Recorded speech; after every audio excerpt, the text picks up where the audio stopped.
एक महिला के साथ में क्या क्या हुआ हो जिससे वो अपने पति से क्षुब्ध होकर तलाक ले सकती है।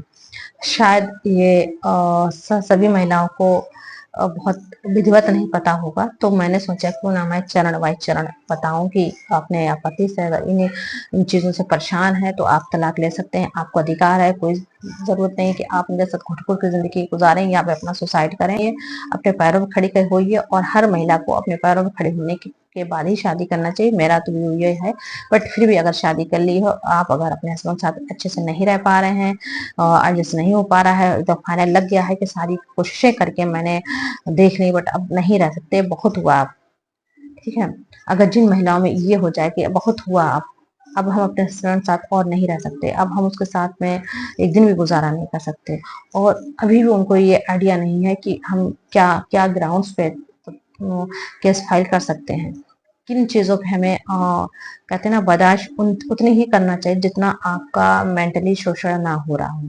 अगर आप आए दिन मेंटली या फिजिकली शोषण हो रहा है और आप फिर भी सोचे कि नहीं हम अपनी शादी को हमारी शादी हुई अब उसको हमको तो ये जिंदगी गुजारना है, तो आप जिंदगी गुजारिए बट ढूंढिए मत, ठीक है। एक जिंदगी एक बार मिलती है तो अपने पीसफुली रहिए और दूसरे को जीने दीजिए, खुद जीने की कोशिश करिए। तो एडजस्ट थोड़े दिन होता है, बहुत लंबे टाइम तक एडजस्ट करके जिंदगी नहीं गुजारी जा सकती है। जैसे अभी मैंने देखा था सोशल मीडिया पर उदित नारायण जो फिल्म इंडस्ट्री में है, फिल्म इंडस्ट्री की बात तो मुझे यहाँ नहीं करना चाहिए, बट एक एग्जांपल के तौर पर मैं ये चीज बोल रही हूँ कि उनकी वाइफ आज कई सालों से मेंटेनेंस के लिए भटक रही और वो तलाक नहीं ले रही, सिर्फ इस उम्मीद में हम तलाक ले लेंगे तो शायद मुझे हस्बैंड से भरण पोषण नहीं मिलेगा। ये खुद दिमाग में ये आइडिया मतलब आ जाना चाहिए कि किसी शादी हमारी एक ऐसे सर्कमस्टांसेस में हो गई थी जहां पर हम लोग एक कॉमन थे, बट एक पार्टी अगर दूसरे से बहुत ज्यादा हाई लेवल पे पहुंच गई तो कोशिश तो यही है कि भाई आप उस हाई लेवल पे पहुंच जाए, लेकिन फिर भी आप अपना जो पहले का मुकाम है, जो आपकी पहली सिचुएशन थी उनको नहीं भूलना चाहिए, या जो आपका लाइफ पार्टनर था उसको नहीं छोड़ना चाहिए। और लेकिन फिर भी लोग इस तरह से एक कहते हैं ना ह्यूमन नेचर है, अपने आप को हाई फाई दिखाने के लिए वो फेस नहीं कर पाते हैं पहले के रिश्तों को।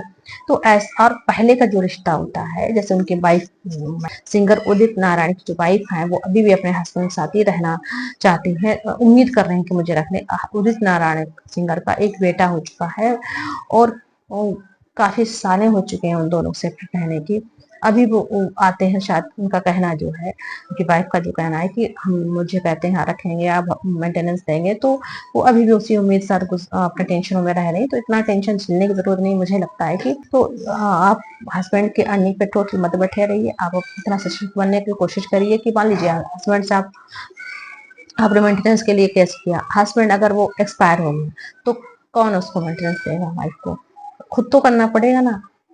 इस तरह से मानिए ना कि आपको आप अपना काम करिए। कुछ ऐसे होम वर्क होते हैं जो आप करके वर्क फ्रॉम होम जैसे चला है, या बहुत सारे ऐसे हाथ के काम है जो महिलाएं पहले जमाने में करती थी और चाहे तो अब जमाने में करके बहुत अच्छा बिजनेस कर सकते हैं।